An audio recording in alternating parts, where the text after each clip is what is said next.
আসসালামু আলাইকুম। আশা করছি আল্লাহর রহমতে সবাই সুস্থ এবং ভালো আছেন।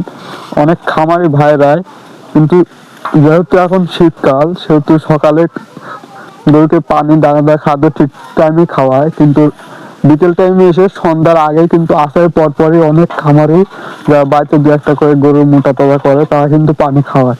তো তাদের উদ্দেশ্যে বলছি, আপনারা চেষ্টা করবেন সন্ধ্যা 6টার পরে পানিটা খাওয়ানো, যাতে রাত এবং দিনের যে দানাদার খাদ্যটি দিচ্ছেন গ্যাপটা যাতে কিছুটা সমান থাকে।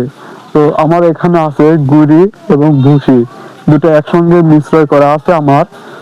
তো এই দুইটা কিভাবে মিশ্রয় করছি এ বিষয়ে ভিডিও দেওয়া আছে, 100 কেজি খাদ্য কিভাবে তৈরি করা যায়। তো আমরা প্রথমে দিচ্ছি ভুসি এবং গুড়ি, এই দুইটা একসাথে মিশ্রয় করছি। তো এভাবে দিলাম,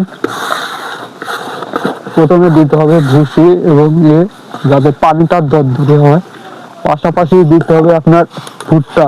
অনেকে ভুট্টা কিন্তু ভাঙিয়ে ওর সঙ্গে সঙ্গে মানে শুকনা খাওয়ায়, তো আমরা কি করছি ভুট্টা ভাঙাইছি এবং সঙ্গে দিছি খেসারি মসুরের ডাল সেদ্ধ করার জন্য। এভাবে আমরা পানি খাওয়াই। আর অবশ্যই চেষ্টা করবেন সন্ধ্যার পরে পানি খাওয়ানোর জন্য।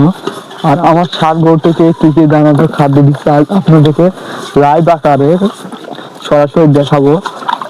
তো দেখছেন, এটা হলো আমাদের ভুট্টি ভাঙা সেদ্ধ করা ছিল। এবং দিতে হবে আপনাদের,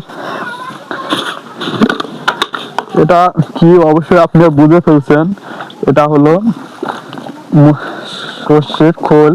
দেখুন ভিজানো হয়েছিল, সকালে ভিজালে বিকালে খাওয়ানো যায়।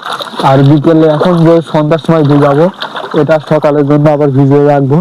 তো এভাবে আমরা আমাদের ষাঁড় গরুকে দানাদার খাদ্য পরিবেশন করে থাকি। আর আপনি আমার চ্যানেলে নতুন হয়ে থাকলে অবশ্যই চ্যানেলটি সাবস্ক্রাইব করবেন। আর এরকম নিত্য নতুন ভিডিও পেতে অবশ্যই পাশে থাকবেন। এবং আপনাদের যদি কোনো তথ্যের প্রয়োজন হয় অবশ্যই কমেন্ট বক্সে কমেন্ট করবেন, আমি চেষ্টা করব দ্রুত সময়ের মধ্যে আপনার কমেন্টের রিপ্লাই দেওয়ার জন্য। তো ভিডিওটি এখানে শেষ করছি, দেখা হবে পরবর্তী ভিডিওতে। ততক্ষণ সুস্থ এবং ভালো থাকুন। আসসালামু আলাইকুম।